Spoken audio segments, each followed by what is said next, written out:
Hey, I am a man with my feet on the ground, nigga, I stand. I'ma face my problems, don't help it hands. I'm just saying that I never ran. Yeah. I had to ball in spite of the pain. I was tired of the losses, I wanted the game. I want the whole world to know my name. If I make it out, know I'm bringing the game. They my brothers, yeah, they know my pain. We don't share a mind, but I love them the same. Gotta stay humble, now I stay in my lane. Never let the money fuck with my brain. Hey, welcome to Dream Tour, the podcast where we take you on a tour of many different types of people's dreams, goals, and aspirations. We have a very special guest today. Go ahead and introduce yourself. My name is Charles Jackson. So this is Charles Jackson. Charles Jackson has a story to tell us all, and let's just kind of get into it. So why I brought you in here today is you were a man who spent years. How many years in prison? I was incarcerated for 27 years, 6 months, and 20 days for a crime I didn't commit. That's just insane. I really can't even imagine where I can't even begin to imagine what you had to go through for that. So I wanted to bring you in here to just kind of, pick your brain a little bit, get some questions from you, just so, the people out here can get to know a little bit what type of mental strength it would take to get through something like that. Because so you knew you were innocent from day one. Yep, I know for sure. That's me and God. That's really crazy. Give me 1 second here. I totally forgot to flick these lights on. It's all right. There we go. All right, we look a little better. We're popping off here a little bit, looking good. So what just going back to just who you are outside of just your story. When you were younger, like what was your first dream? What was the first dream of what you wanted to be when you grew up? Well, I'm like the average kid, I wanted to be, fireman, cowboys, yeah. all that. You know what I'm saying? Coming up in Cleveland, in the inner city, in the hood, you see people, and that's who you get your, influence from. You know what I'm saying? In my case, I ain't see the fireman, and I didn't have that example. I had like hustlers, what I'm saying, up on the corner, shooting dice, pitching pennies when I grew up in the 70s. So they should, like, kids would be shoot marbles. Well, in the hood, they ain't had no marbles. Yeah. They pitch pennies, you know what I'm saying? Really? Create some stuff, you know what I mean? Yeah, that's super interesting. So they pitch the pennies, the closest penny to the wall, win. Oh, that's pretty cool, so yeah. Guys be up there doing that, and that's how you get your, your influences. Yeah. That's where I got mine from. So, when you were, how old were you when you were incarcerated?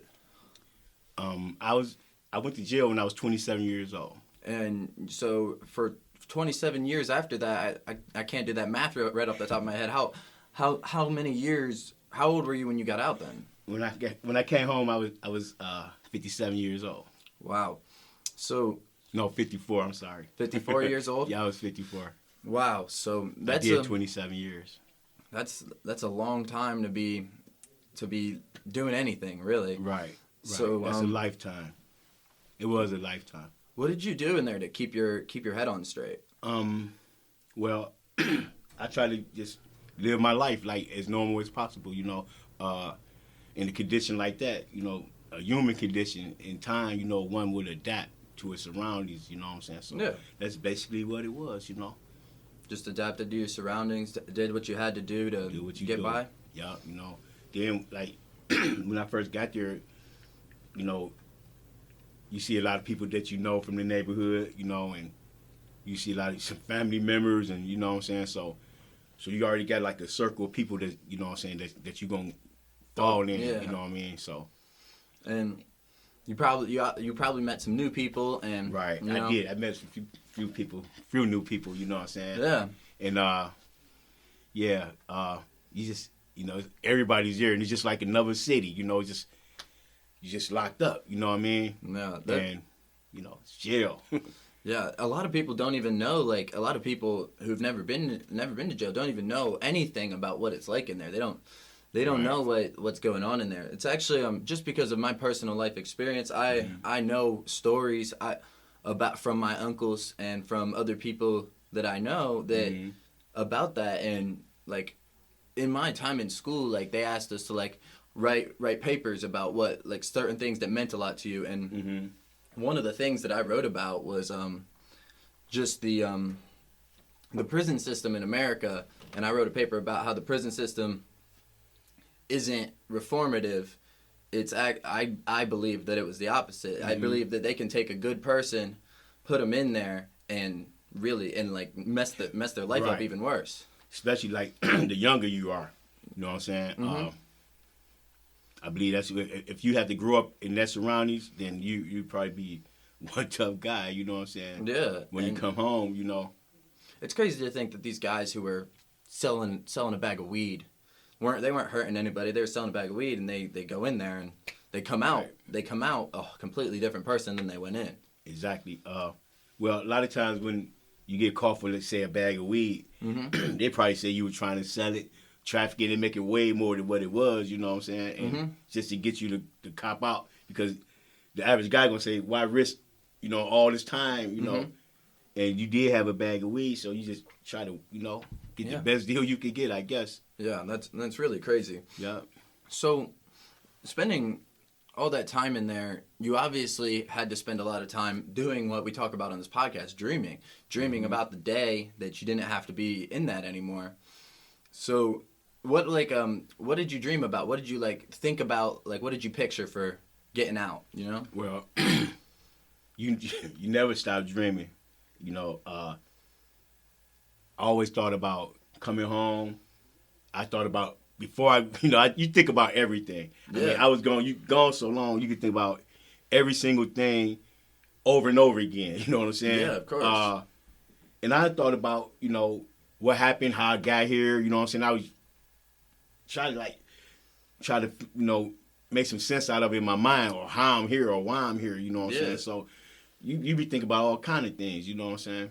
Yeah. So like, what was I gotta go one. What was the first thing that you wanted to eat when you got out?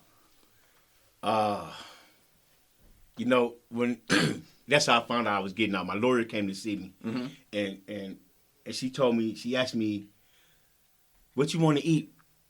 Same question you just asked. She said, where you want to go for your little party, your welcome home party? And I thought, I said, well, I want to eat. I said, man, I don't know nowhere to go to eat. And I thought, if I'm going to eat there, it hit on me like that quick, I'm going home. You know what I'm saying? Going home, getting... And so what I did eat was Mabel's restaurant. Joe Simon's restaurant in Cleveland on 4th Street. Oh, okay, yeah. That was the only restaurant that I knew because I watched the chef, you know, the Chew on channel, you know, on TV. On TV, yeah. Right. So they asked me for a restaurant. I couldn't think of no restaurant. I thought about the TV show. I said, I want to go to Michael Simon's restaurant. Yeah, I've been to his burger place, and he makes right. His restaurants are real good. Yeah, his restaurant's good. So I ate ribs that night, some brisket, you know, fat, some pork belly. You know what I'm saying? Everything, a little bit of everything. A little bit of everything, man. It was good too. Yeah, from what I hear, you're a pretty good cook yourself. Right. Well, I grew up big family, you know what I'm saying? And, you know, we cooked a lot of French fries coming up, you know what I'm saying? You know what I'm saying? So it was already in me. And my mom's Sunday dinners, it was like the bomb, you know? So I helped make pies at holidays, you know? I just learned. My mom taught me some stuff. Mom, so when I got out here and I went to culinary school, they basically just like taught me techniques and proper things, you know what I'm saying? Like flavor. Do they teach you about like flavor profiles and stuff like that? Like what matches with what? Well, we kind of like get some type of, you know, you taste a lot of stuff. And, you know, then you try to pair up, you know what I'm saying? Like say, for instance, wines, you know what I'm saying? Okay. You want to pair the right wine with the right dish, you know what I'm saying? Yes. Whatever, say you eat some fish, you know what I'm saying? So you eat a little light, little white, you know, Chardonnay or something. You know what I'm saying? Are you going to culinary school right now, or are you done? No. I went to culinary school when I first came home. I've been home for 2 years. Okay, so you finished that? Yeah, I finished that. I did that. Like, that was the first thing I done. Okay. You know, I went there for, like my first 6 months. You know what I'm saying? Yeah. Knocked it right out. What's your signature dish? I'm gonna give you, like you said, you like burgers and fries, man. Burgers and fries. Burgers and fries, something simple. You know what I'm saying? There's nothing like a good burger A and good fries. burger, exactly. Yeah, you know what I'm saying? Not every burger and fry is equal. There's just some better burgers and better fries out there. You know, somebody, you know, I might cook my burger different from you. Yeah, you know what I'm saying. You know, one of the things that's like super interesting with like burgers and fries is you can do a lot with them. Like I've seen people like I've seen people put like an egg on it, but I've also seen people, you know, cheese in the middle. You know what I'm saying? Cheese in the middle. And I'm like this, right? I'm not gonna say mine's better than yours. I mean, it's a good burger. It's a good burger. You know what I'm saying? I'm not gonna hate. But you make your favorite burger. You know what I'm saying? My favorite burger, I put an egg in my burger. You do? Raw egg and mix it up in the batter. And onions, some peppers. You know what I'm saying? And you know, big old thick burger and make it hot, pan hot, and let it just get you a crust on the bottom of it. You know what I'm saying? Now you got me craving a burger. Right. But I ate burgers like my whole bit, the whole time I was there, because I had a connection when I was stealing burgers from out the kitchen from the officer's dining room. Oh, really? You know, like every day. You know, I had burgers. I would sell burgers. You know, get a couple patches. Yeah, we had cigarettes. We get a couple patches of cigarettes for a burger. You know what I'm saying? And I still like every day. You know what I'm saying? I turned it to. I learned this in there. Yeah, you know what I'm saying? Learn how to take a couple burgers. You gotta learn how to. You learn how to steal. It's almost like being a kid and like getting in the cafeteria in grade school. You know, exactly. Like you know what I'm saying? But if you in jail and you young, just like you said, you sell a little bag of weed. You come out, you're gonna be different because you're gonna come in there from that little bag of weed. You probably gonna learn how to steal. You know what I'm saying? You're gonna have to do what you gotta do to survive. You know, so that's gonna take whatever. It's not something that like you have to think about. There's so much. It's a completely different thought process. Like you don't have these systems to protect you. They're not trying to protect you. They're not right. They're not. They don't care nothing about that. You have to use your own devices. You know what I'm saying? They're not. There's not a protection system in there. There's a keeping you in. They're keeping you there. That's their job. They're not. Their job isn't to keep you, feeling comfortable. Their job is to keep you there. Exactly. So they don't care as long as you're not. I guess actually, if you're not just killing each other, they'll probably sit on down and just let you go ahead. You know what I'm saying? So, do you mind if I ask them what did they accuse you of? Are you allowed to talk about that? Yeah, I can talk about it. It's all over with. I was I went to jail for aggravated murder. Really? Attempted aggravated murder, and I had a 3-year gun spec, and all totaled up to 30 years to life. Wow. So. How do they accuse you when in the end the evidence turned out that it wasn't you? Right. To this day I can't tell you why me or how me, but how they picked you. Right. But I just found myself being arrested, and not worrying about nothing because I didn't do anything. Really? I was taken to jail, and they don't have to charge you for at least 72 hours. So I sat there like. Wondering what's going on, you know what I'm saying? Yeah, so you sat there while they were looking for some evidence, some reason. Like what it's year got to be a joke. It's 1991. 1991. They arrested. 1991. Where were you at when they came and arrested you? I was in the bar on Cleveland's East Side in the Collinwood area called the Casino East. And they came. I was in the bar having a beer with a friend of mine, and a guy ran in the bar. When he ran in. He ran like right past me. Actually, I was waiting on the guy to bring me some drugs. I was waiting on him to bring me some crack cocaine. And I was sitting there waiting on having the beer. Yeah. So when he came in, I saw him and he ran right by me, and I saw the police like chasing him. So I'm thinking like, wow, they on him, So he ran in the bathroom. When he ran in the bathroom, the police ran in there behind him. And they stayed, and I said, damn, they got him, So they came out, and they pulled their guns out, and then they turned their guns on me. Really? You know what I'm saying? It was like, get over here, let me see some ID. You know what I'm saying? So I don't know if they was chasing him, and at that moment right there, that's where some type of twist or something went. I don't know. And I'm, you don't even know. I still don't know, you know what I'm saying? So that was my take on it. Right there is where the mix-up went down at, because that guy that, you know what I'm saying, that they had chased in there. You know what I'm saying? Yeah. They was chasing him. You And know what I they mean? ended up taking you and they out ended of up there. taking me to jail. You know what I'm saying? So What was it like being on trial, like in the courtroom when you knew you didn't do it, but they kept the obviously the district attorney or whatever, or whoever was the person pressing charges. right, the prosecutor. Yeah, the prosecutor, whoever the prosecutor was, they were stacking evidence to put you away, and you knew you didn't do it, and you could see like the jury being convinced. Man, it's like this, right? If you don't have no money, you're poor, then you have to get what I call a public surrender. You know what I'm saying? A public defender. Yeah, yeah. In my case, a public surrender. You know, it's just so crazy to look back how they just surrendered me, just gave me away. You know what I'm saying? And I'm ignorant of the fact, you know what I'm saying, that Yeah. you know, I just sat there and let him do it because I ain't know no better. Yeah, you know what I'm saying? I'm thinking that You thought he was even gonna... though I ain't do nothing, I don't have nothing to worry about. You know what I'm saying? You in America. You know what I'm saying? You're like, yeah, You innocent till proven guilty. exactly. So I want to hold on to that. You know what I'm saying? Yeah. And that got me 30 years to life.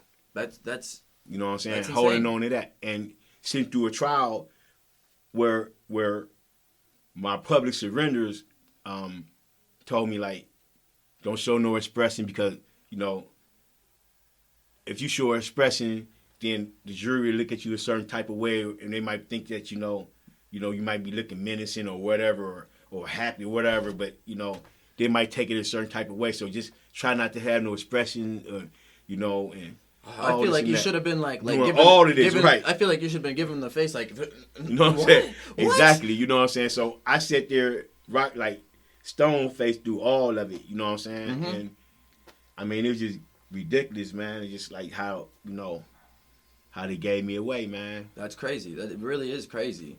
So like, so all these years that you were in prison, I'm assuming you were keeping in contact like with some type of lawyer through, or just like, what was it like just going to appeals? You were going to Right. appeals thinking, oh, maybe they know I'm innocent now. Well, you automatically get an appeal in the murder case. You know what I'm saying? Mm-hmm. You get found guilty, automatically. The judge ruled that, you know, the state would pay for your first appeal, and my appeal went in, and this was so crazy. My lawyers, they surrendered me. They objected. Really? All at the right times. They did all the things right during the trial to the point to where I can't go back in and say, look, you know, that wasn't right, this or that, because they straightened it all out as they was going. Really? So they just put me in the box and tied a nice little neat bow on it. You know what I'm saying? And it was so hard for me to get out of to that get out box. of it. You know what I'm saying? Because the way they put me in, I 27 was like years is- solid. Fighting your case Yup. from inside a box, you know? Yeah, a lady testified on me, and when she testified on, she was pregnant, and it's just like she put on a show. You know what I'm saying? It was him. It was him. My nickname is Sweet Man. So she was the animate with, it was Sweet Man. It was Sweet Man. Really? And the Lord was like, how could you see? Because it was dark and there was a bush outside, you know, right outside your window. And she say, well, it was him. And then she get up to get off the stand. She was pregnant, and she slipped like she was finna fall. And the prosecutor captured like everybody like, oh, Wow. This is like a big old show, man. I'm like, what just went on right there? And they just sympathized with her and just like, and I'm the bad guy over here. You know what I'm saying? So that is so and crazy. this is what's crazy. She testified on me, and the first thing that they asked her is she had a record, if she was anything like on probation or parole. She said no. And years later, what released me, helped get me out, was she was lying. You know what I'm saying? She was on probation when she testified on me. Okay, yeah. So everybody knew. Yeah, so when it came down to it at the end, she was on probation, and then was there any other things that like came to light that like they found out? Everything came to light. I had a whole police report. I didn't. They told me that it was destroyed. They were supposed to put it on a microfilm, and something happened, and No one could find it. Oh, like they were taking it from paper to put it on the computer, Right. and they Right. said they And lost it there? They said, right. And whoever supposed to did that, they don't know what happened. But Wow. they found it, the Ohio Innocence Project. They helped me. And I wrote them all during, like, they started in 2003. Okay. I wrote them in 2003. Wow. And I didn't have anything they can go on, you know what I'm saying? I mean, like I told you, I really didn't know exactly what had happened myself.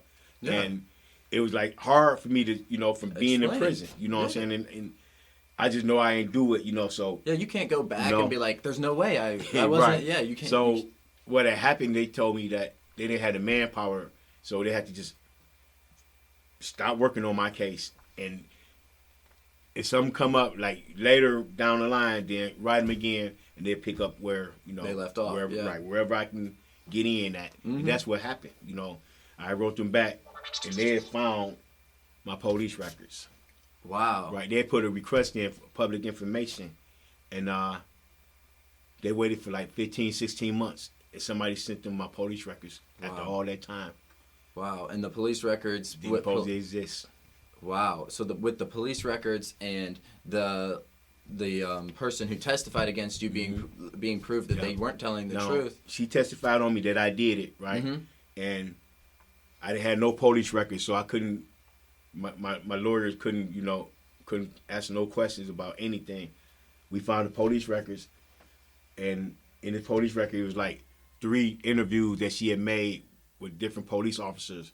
When the crime first happened, they asked her. She said she didn't know nothing. She didn't know anything. Wow. The second time they interviewed, she said it was a guy with a big coat on. Mm-hmm. Then the third interview, she like flat out, I don't know who it was. You know wow. What I'm saying? So and then come the court case, she said it was you. She said it was me. So we don't know what happened from then to that point to make her change her mind. That's you know insane. What I'm saying? But she didn't say anything about nothing. So and I didn't know nothing, and my lawyers didn't know what to ask her.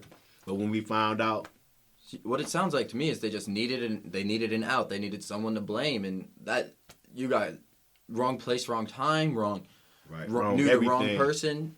That's crazy, you know. And so come 27 years of your life are spent atoning for a crime that you didn't do, and then come out. What are like this? That's the kind of a negative thing to think about it. But do you think about it negatively, or do you forget the past and live for today? Well, I tell you like this. You ever want something so bad and long for it, and all you can think about is just getting it. Mm-hmm. And when you finally get it, you forget about how long you waited, how hard it was you begged for it, or whatever you had to do to get it. Once you got it, you didn't think about nothing but that. And that's how I looked at it when I came home. I was so happy and so glad to be home with my family.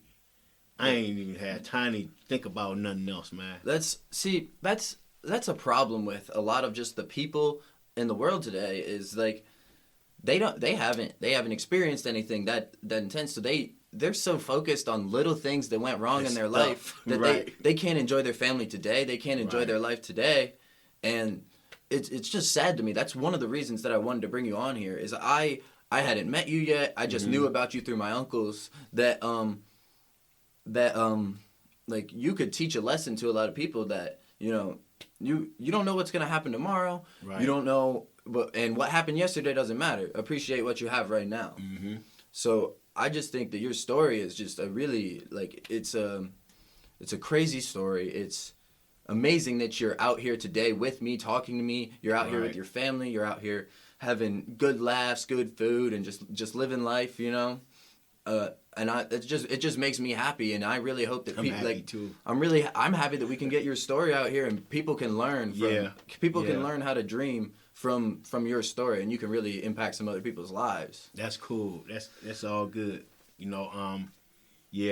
It's I'm just happy to be home, and I'm just gonna, just continue to do good. You know what I'm saying? Yeah, my life changed. I know I'm not breaking the law. You know what I'm saying? Yeah. Look what I did for nothing. So how would I look to go and do something? You know what I'm saying? Yeah. It's I mean, you came in here today just great mood, happy person. You nice guy, walked in here just like one of the happiest guys I ever met. And, you know. I mean, if you've been through that and then you come home, man, listen, man, I was too cool to dance at parties and all that, man. I go to parties, I shake it up, and I don't care who looking. Who cares? What they care. I mean, it's just like, I'm doing a happy dance, you know what I'm saying? That's amazing. That's amazing. Yep. Ain't nothing like your freedom, man. There isn't, man. Not everyone appreciates what it's like to be out and be free and be living life. And, you know, even though bad things happen in this country, you know, your circumstances, your story is one of those mishap cases. Bad things happen, but, you know, there's other people in the world that's their whole life, you know. Like, it's something. It's not like it is here, and people don't appreciate. And that's kind of what this show's about. We like to try and get people to appreciate what's going on in their life, you know. Yeah. I know, like you said, you know, it's about dreams and dreaming. You know, me and my nephew used to talk on the phone, and we just talk about, you know, he was on dialysis and needed a kidney, you know, we talk on the phone while he be on dialysis, you know what I'm saying? And I'm talking about, like, yeah, man, I'm going to come home, man, and give you a kidney, man. You ain't got to do that no more, you know what I'm saying? So we just talk about it, you know what I'm saying? You just dream about it, you know what I'm saying? Dream about it. And, you know, look what happened, you know? I came home. You came home? And I went and got a physical, and, you know, I was like, oh, yeah, let me check my blood type. You know what I'm saying? And I checked my blood type. And it took the like weeks to come back with my results of my blood type. And I'm like, and he called like, man, I don't know what's going on, man.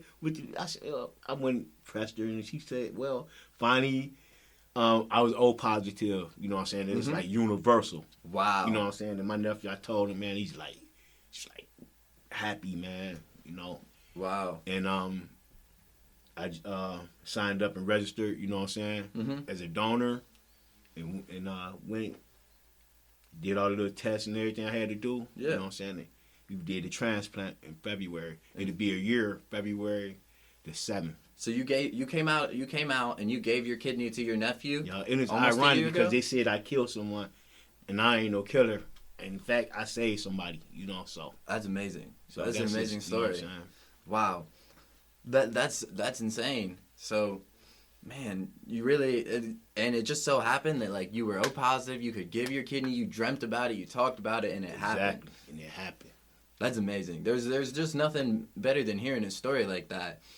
So, so if I'm gonna go with some of the shows that I like to ask on most of the episodes. Like, what's your, like, you know, if you have like one like characteristic, one thing about yourself, what's your like favorite characteristic? You know, about me? Yeah, about yourself. No one asks you what's your favorite thing about yourself. It's not a common question. I'm silly. I'll make you laugh. You're funny. Yeah. I like that. I like that. That's my humor. I think that's a good sense of humor. I love my humor, man, because I laugh through all of this shit. Yeah, I mean, it could keep you alive in a situation. Yeah. You can cuss and stuff. Yeah, so I can cuss and stuff. Yeah. But I didn't know that. I didn't cuss. See, I got you laughing. Yeah, exactly. So were you just laughing through through the whole thing? I feel like laughter listen, can man, keep you alive. we cried, and I ain't gonna just like it was. You know, it was hard. You know what I'm saying, but when you going through something and somebody going through something with you, y'all know y'all got to get through it, man. Y'all gonna make it. You know what I'm saying? And y'all gonna laugh about some shit. It be hard right here. Y'all get you. Damn, that was hard. You know what I'm saying? Exactly. And you gonna laugh about that. That laughter can get you through it. It's gonna get you through it, man. So I think my laughter is like, I'm glad I had a good sense of humor, man. Yeah, I feel because the joke was on me for a long time. Yeah, and the joke's not on you anymore. That's nice. Everybody be saying stuck like Chuck, but y'all got to say something else because Chuck not stuck. You feel me? Chuck's not stuck. I like that. So, man, that is So once you came out, what was like? So like you went, you had your ribs, you had your pork belly, you had all the good food. So when you went in, it would have been 1991, right? So you come out and there's cell phones and there's computers everywhere and there's Facebook. Like, what was that like? Okay, I had an Android, and I was talking to the Android looking for Siri. And they was like, Siri is not on the Android, it's on the iPhone. I said, no wonder she wasn't saying nothing. That is so funny. Oh Right. my gosh. Who That's showed true. That's real stuff right there. Oh my gosh. So who showed you around all this stuff? I just learned. I picked it up and started playing with it. Picked it up. I just started playing with the phone, man. Yeah. Watching porn and stuff. Oh yeah, that Right. It messed up my phone. Yeah, probably. I learned. I learned. Oh my gosh, 1991. Right. That was magazines. Right. So everything on the phone. Everything's on the phone. I gave my money away. You know what I'm saying? Oh my gosh, yeah.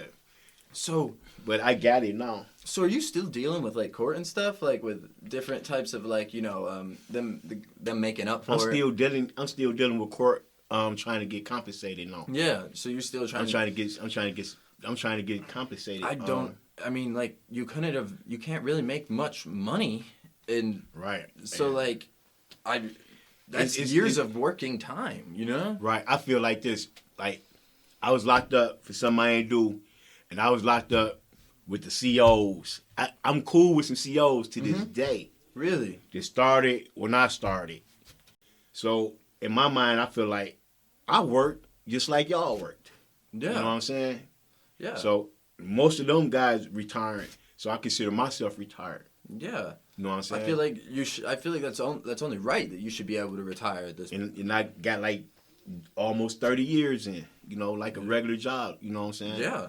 So give me some money, pay me like that, and that's all. You know, I just want Yeah. So I can live good. You know. You said that it was the Ohio Innocence. What was it? The Ohio Innocence, that helped you get out. Ohio Innocence Project. Ohio Innocence Project. That's Are they helping you with Ohio. that? Are they helping you with that? They got me out. They got you out. And they got me out, and then I had to go back to a new trial because I got a new trial when I went back to court. They dismissed my case, threw all my stuff out. But the prosecutor said that they believed that I still did it. Really? So they set me a date and gave me a new trial. Wow. So therefore I had to get a lawyer, be out on bond. You know what I'm saying? So it's I met a lot of good people. It's a guy named John Isidore that's affiliated with Ohio Innocence Project. And I had a bond, and it was like $50,000 bond. Like, how can I get some money? I don't got no money. They said, can you make a bond? Because they gave you a bond. You got a new trial. Now you can get out on bond. Wow. Now you need some money. I said, what? You got $5,000? Like, nope. So John put up my bond money and got me out of jail. They never knew me. Wow. Just wanted to see me with my family. That's awesome. And then, so come now, it's been over 2 years since you've been out? Or just under 2 years? Just a little over 2 years. I got out like a day after Thanksgiving. A day after Thanksgiving, November about 2 years 27th. ago? November 27th in 2018, you would have got out. And so from then to now, are you still going back to court every once in a while to try and... No, well, I went to court up to September of this year, of last year. My case was dismissed. And I'm done with court now. That's awesome. That's awesome. And it's so crazy. No, I ain't see no judge. Only time I saw a judge was when I got out. I ain't see a judge no more. No one said, you free, we sorry. I ain't getting none of that. Wow. None of that, But I'm happy to be home. I'm happy to be free. Yeah. But if I think about, what I'm saying, if I just can say that if somebody owe me something, yeah, you at least owe me an apology or something. Or tell me why or something. Just, they took years that you could have done. You could have done whatever different things. You could have had could have been the fireman, or you could have been whatever. You could have been dead too. Yeah. So I mean. Yeah, that's a great mindset to have. That is a great mindset to have. The way what I'm saying, the way that it happened, I guess, is the way that it's supposed to go. The way it's supposed to, You can. So. Yeah. That's an amazing way to think about it, because if that was the way it's supposed to go, maybe it did save you from something else going down, Yeah. And say my nephew had to go all the way through this to get to that one part. That one moment where you could save where you were saved, your nephew was saved, Right. And hopefully, something does work, something does come along where, they they do compensate you for the years lost. I don't know much about like the legal system or how that would usually go, but I've always assumed that if something like that happened, something like what happened to you happened, they would give you a retirement because like, or they would give me an apology. An apology, yeah. You know, that's crazy. An apology. Not even a letter from anyone. No. I can go to the clerk of court, you know what I'm saying, to go get you know what I'm saying? Mm-hmm. But I don't know nothing about none of that. I was cutting grass and I was here, matter of fact, cutting grass. Really? A little job I had and I got a phone call and the phone call was like, do you know a guy named Joe? I'm like, no. Well, there's a guy named Joe going to come to court when your trial starts Wednesday. Mm-hmm. And he's going to testify and say that you and him made up an alibi in January so y'all can beat your case, you know. Mm-hmm. I said, well, okay, well, bring it on then. Let's see Joe at trial. Mm-hmm. And an hour after that, he called back was like, your case is dismissed, you free. Wow. You know what I'm saying? So even came to the last minute. They tried some to more scare trickery. You. They tried to scare you out of it. You know, even at the last minute, you know, they tried one more little trick. You know what I'm saying? So and you knew you were innocent. No, so see what they got for you. That is just unbelievable that they can treat someone like that. And on top of that, it get worse than that because when they dismissed my case. They dismissed my case with prejudice, which meant they can come back and try me. If they can find someone come up with anything, they can try me. But there was a time limit to it, which was a year. So the year came and went. It wasn't nothing to find.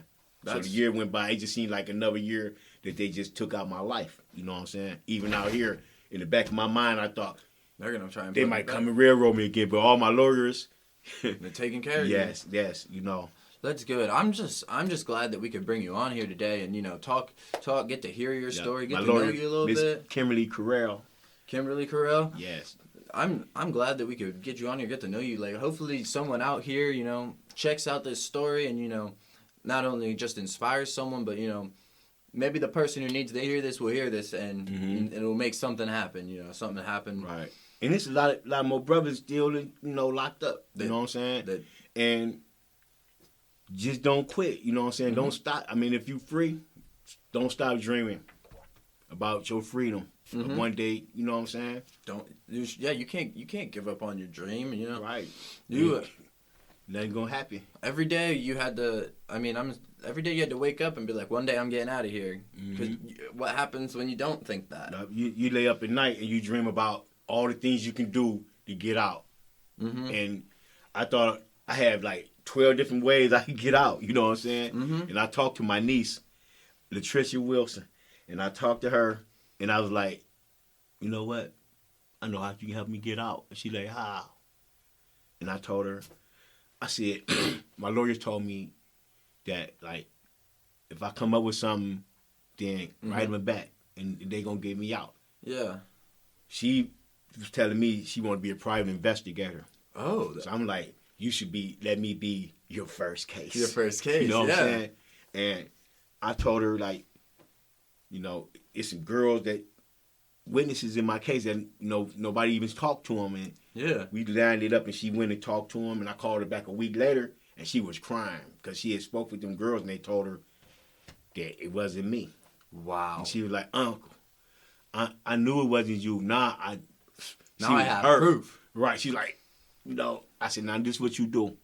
Write the Ohio Innocence Project, write Mark Gossi. And I'm a writing. And my letter was like this. Remember in 2003, you had my case, he told me to write you back. Mm-hmm. This is my letter. I'm like, here I am. I'm back, and this is what I got. Wow. And he jumped right on it. And he sent students down there. Wow. And the Ohio Innocence Project, based out of Cincinnati, shout out to them. I met my law students. They was Liza Dietrich, you know what I'm saying? Man. Cara Daggett, you know, they were law students. They lawyers now. And if you ever run across one of them, you're going to be in good shape, you know what I'm saying? They were law students at the time, and they're lawyers now. That's awesome that, like, you know, that project, they they had young people working. Those were probably some dreamers themselves. You know, they wanted to be lawyers, and they wanted to help people who. And my trial lawyers was Mallory Thomas, and man, my big guy. He's one of the smartest guys. Donald Castor, one of the smartest guys, man.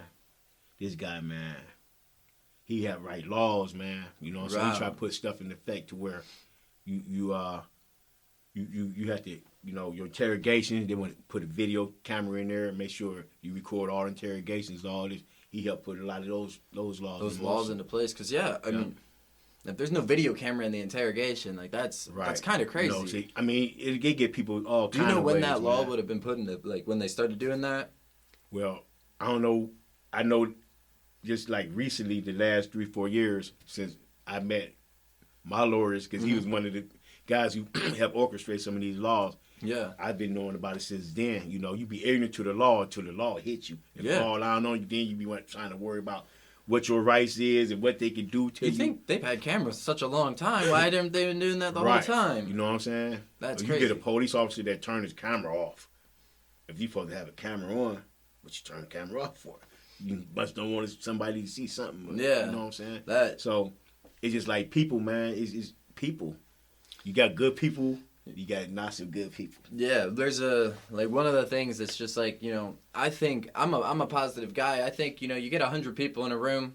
I think most of those people don't want to hurt anybody. Most of those people are good people. But you get 100 people in the room, there's going to be one or two bad people, you know, one or two people. Or sometimes it don't got to be bad. Or good people in bad situations. Yeah, circumstances, you know what I'm saying? Because I met a lot of people. You know what I'm saying? I met a lot of guys who actually did the stuff that they was accused of doing, you know what I'm saying? And a lot of my friends, and you know what I'm saying, they had different circumstances that led them to do what they did. Yeah, I mean, you know what I'm saying? You know my family, and there's some of the nicest guys. Right. And you meet them around there, they're good dudes, and you guys were you guys were neighbors in there, right? Man, I know your uncles, man. Like we slept like this close together. You know what I'm saying? Yeah. I smelled they body functions. Man. Oh gosh. You know what I'm saying? Yeah. That's so crazy. Yeah, we was kind of close. You know what I mean? Yeah.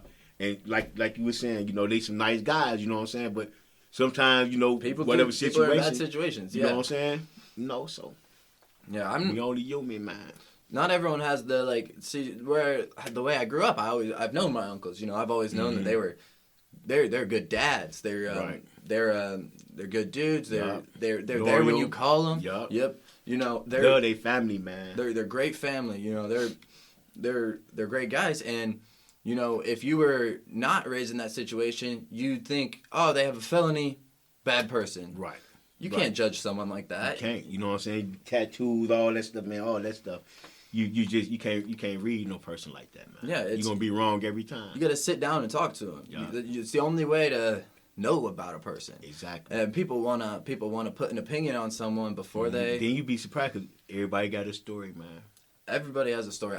That's something I'm interested in. You know, I have this show for a reason. I want to hear some stories. Exactly. I want to get to know people. Yeah. I want to, you know, by the time I'm, you know, 30, 40, 50 years old, you know, coming 10, 20 years in the future, who knows? I want to hear so many stories that I want to become a wise man when I'm older, you know? Exactly. Yeah, and this is how you do it, you know what I'm saying? Yeah, I read something the other day that said talking to a wise man for 30 minutes can teach you more than a year of taking a class. Yeah. And I was like, wow. Yeah, that's something like growing up in the streets, in the neighborhood, you know, they teach you some other stuff, you know. I feel like if I didn't grow up in the neighborhood that I grew up in, I probably wouldn't have made it in prison. You know what I'm saying? I mean, the demographics or whatever, the have not. I mean, I'm happy I grew up where I grew up at because it kept you alive. I can make it anywhere, you know. And I be going on trips. Anywhere I can go, I'm going because I can make it in downtown anywhere. Yeah, you know what I'm saying? Exactly. You know, one thing that's always this is always just like some random thought I have is like, you know, it's hard for felons to get jobs when they come out. But I feel like someone who got a felony for selling drugs or something, I feel like that dude would make a great salesman. He already got, entrepreneur skills. Yeah, he's got Right, why is there right. not Times changing now. times are changing. You know Yeah, I think if we keep having this conversation, that dude's right. a good We salesman. have a lot of conversations about a lot of stuff. Yeah. You know what I'm saying? Yeah, we and if you got a conversation, that's how things That's how change. progress change. That's how progress happens. You keep the conversation going. You don't. If you keep it as a conversation and not an argument too, Right. Right. There's debates which are fine. Debates are. It's a I think debate. this way. You think that way. Right. All right. Let's meet in the middle. Where when we lose the meet, let's meet in the middle. That's when you stop the progress. We gotta keep this. We gotta keep the conversation of progress going. We gotta keep talking about a brighter future. You got something going too. You young. This your world now. You know what I'm saying? Yeah. Look at me, old man. You know what I'm saying? You got a lot of life ahead of you. I got now. a lot ahead of me, but you know what I'm saying? You going places. Yeah, I'm very glad that you can be here for a part of my journey. This is episode 24. Okay. Right here. All so right. This is episode 24. I'm super I'm excited glad to about be here it. too, man. Part of this here, your history, man. This is just history. History Right. being made right here. For sure. Yeah, man. My pleasure, man. Yeah. So man, I had a question here, but I lost it. I got excited. Yeah, but just talking about progress and change for the future, and getting people jobs once they get out, and going back to what I was saying about you can go in somebody who just committed a crime, and you can come out somebody who's seen some real crazy stuff. You've been through some crazy stuff. You've had to test yourself to survive. Why? I don't understand why the system is built in that way, because to me, as someone who knows people who have went to prison, came out, got a job, and turned their life around, that was the hardest thing to do coming out. Why isn't that the first thing that you think coming out? I feel like the system should be set up to where it's let's get you out and back being a good, because No. People who do all the good stuff you just said, they do it on their own because they want to do it. The system, people don't care about what you do in there. You know what I'm saying? If it's some people, it's their job to do some stuff. So if they just simply do their job, which a lot of them do, and you trying to help yourself, then it tend to favor to you more. You know what I'm saying? Yeah. And it's all about you and your decision how you want to live. But you got to start in there. You ain't gonna just gonna come out and just start doing that. Whatever you doing, what you doing in there, it's what you gonna be doing when you come out. You know what I'm saying? Yeah. So if you ain't trying to prepare yourself or get ready for something new and exciting, because the same old drugs or whatever you was doing that got you in there, that's gonna get you killed or back in jail. So if you ain't got in your mind that I'm tired of this shit and I'm finna change something. If it's just get a job, or if it's not get a job, just stop hanging out with that same crowd. You know what I'm saying? Yeah. You gonna change. Things gonna change. You know what I'm saying? Yeah. That's a great way to look at it, and I guess you have to be the one who wants to make the change. Exactly. It's not anyone's job to make you got want to yourself do in it. there. Yeah. You know what I'm saying? So you get out. It's just like anything you do. If it's like somebody on drugs and stuff, you can't do it for them. You know what I'm saying? Yeah, you can't. You can't do it for them. You So- ultimately got the decision. Yeah, there's a saying that I really hate, and people will say, some people can't be saved, and I do not like that. It's so sad. It's Right. sad to me, because Right. some people, you can try, you can give all the advice in the world, you can help a person as much as you want, and some people just, Wow. but some people, they'll have no help, and they make the change themselves, like you're saying. Yeah. I do think we do need to I think there needs to be some type of change in the whole prison system. Yeah. That does it creates, instead of going in there creating the idea that you're going to be back here, because I feel like a lot of people are scared, they go in there and they're like, man, and they end up back there. I feel like our goal, you can't change everything right away, but I think our goal as a society should be to just make returning less of a thing and make it more of a reformative process. That's one thing that I think about pretty frequently. Yeah. Well, the way the system going now, man, it's changing because people are more like, say for instance, like the Black Lives Matter movement. Mm-hmm. So now, white people now, I feel like, Mm-hmm. got a chance now, you know what I'm saying, to really express how they really feel or what they want to do about things, if they want to, you know. Yeah, what type of change? What kind of change gonna take place, you know what I'm saying? Yeah. And like I think like There has younger to be some noise people, made before right, you can. Right, like the youth now, y'all tired of a lot of that old way. shit, right? Yeah, you know what I'm saying? You can see it when you're with the younger people. Like you can see it, and there's a lot of stuff that don't matter, like sexual orientation and just color, and just, you know what I'm saying? We don't think about everybody, that the same right? way. It's more open, you know what I'm saying? Y'all hitting different, Yeah. you know what I'm saying? And we can't understand the like. Right, y'all tripping on us like what? You know what I'm saying? Like we like corny, like, you know what I'm saying? It's like we didn't come up with that in the Right. same way. We came up with less of it, and we came up with less of it than anyone in the past. Mm-hmm. And you know, our kids, our generation's kids are gonna come up with even less. Right. And Yup. it's just, I You think can see the kids playing. They gonna be cool. Yeah. They gonna be messed up when one of us come over there and show them some stuff that, you know what I'm saying. Yeah. But on their own, man, they don't need. No, they don't. the kids don't. Right. Kids aren't one way. They don't have that. They don't Right. have hate in them yet. Right. They don't got no sense of none of that. They don't Right. judge someone for Exactly. being black or white or straight or Right. gay or You whatever know? they are. They don't judge for that Exactly. stuff. They don't. Exactly. They aren't. That's not in them. That has to be taught. And if we don't teach that, Yup. it slowly it goes away as people get Yup. older. And Or be like, man, get on out of here. yeah, Get on out of here with that. and I think you know what I'm saying? I think there's been a lot. I think there's been a lot of progress made. And maybe even, I don't know how much in my lifetime, because I'm just really getting into being aware of what's going on, because I was a kid, Just you know, waking up, right? Yeah. Like, wow, all this going on. Yeah, but just Yeah. I mean, from in your life, have you seen progress be made? Yeah, and you know what I'm saying, like the youth, you know what I'm saying? I mean, in the movement now, the Black Lives Matter and all that, man, that's just bringing people together, man. You know. Yeah, And people more informed and sharing. You know what I'm saying? Mm-hmm. You know, we sharing everything now. You know what I'm saying? Yeah. Everybody sharing the same pain, the same hurts. You know what I'm saying? When something happens, it's know right away. It's the on your phone. coronavirus, it ain't got Bang. no boundaries with nobody. You know what I'm saying? Mm-hmm. Yeah. So speaking of just like racial issues, like in prison, isn't racial problems even more intense?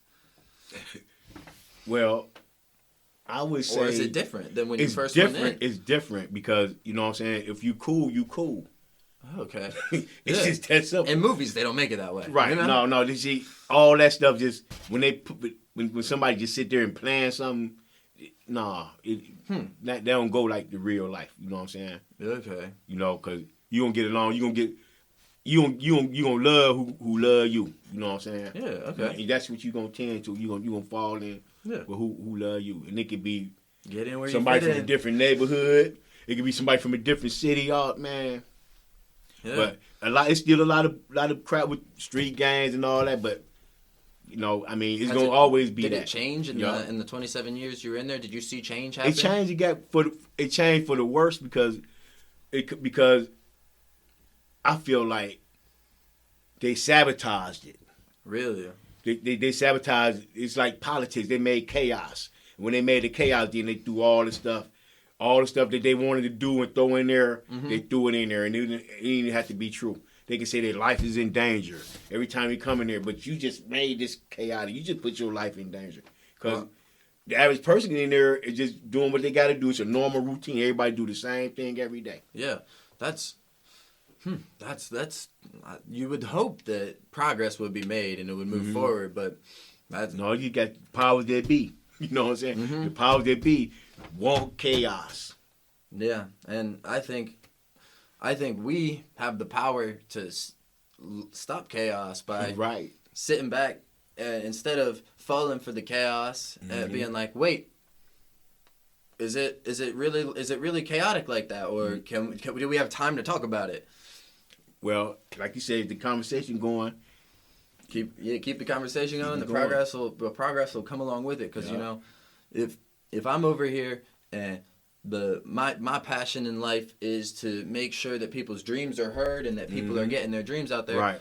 I'm doing my little thing, and that guy 2 houses down is making sure he's a part of this movement and this thing, and this guy down there, he's a part of whatever that movement. Exactly. If we keep everyone finds a little thing that they like to do and they do it and they just keep it moving. See, I noticed this, right? When the guy that spend average 20 years and more in jail, then we understand and know how to program. We understand how, you know what I'm saying? We know how to take a comprehensive study and apply it. You know what I'm saying? Yeah. And we get out here and like me, I've been in jail all this time. Now I'm out through my circumstance, and now I got a platform. Yeah. So my platform is, you know, I can just tell my story. Yeah. But my story contributes to the movement. It contributes to the movement. You know what I'm saying? To life, to the people who dreaming, your organization, and obviously, and the average guy that's been like me, programming, we come out here and we can set up an organization or nonprofit. Yeah, and you help the community, build back some of the stuff we tore down. And I know a lot of guys that's doing that. You know what I'm saying? Different organizations. You know what I'm saying? They're building back. Yeah, that's awesome. That's awesome. Because if you know, everyone just whatever your dream is. I don't care what your dream is. If you have a dream, just do it. You got to work it. Because you don't work it. Yeah. And if you don't work your dream, what? Yeah. What's the use of dreaming it? Yeah. And like, you know, if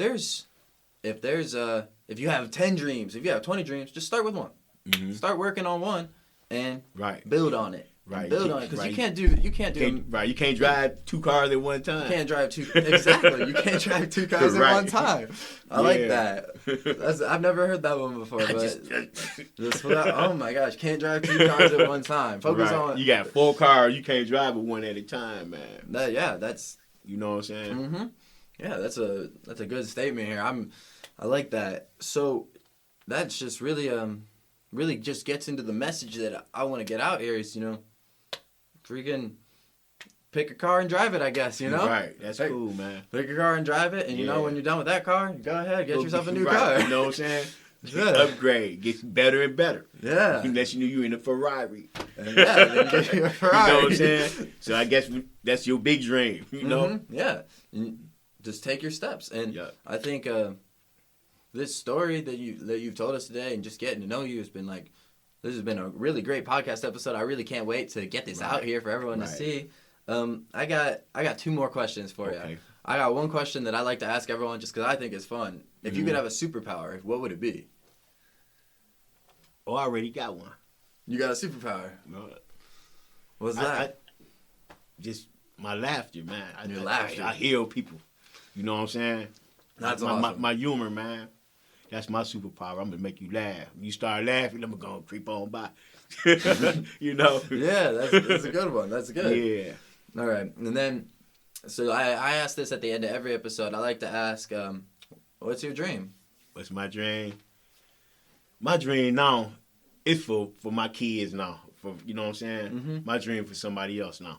You know, I want to put this foundation together.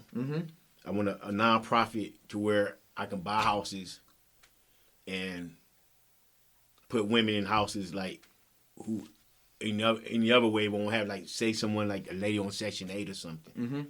So the government paying for her house, her rent, and all this and that. So say I want to build a house and I want to flip it and sell it.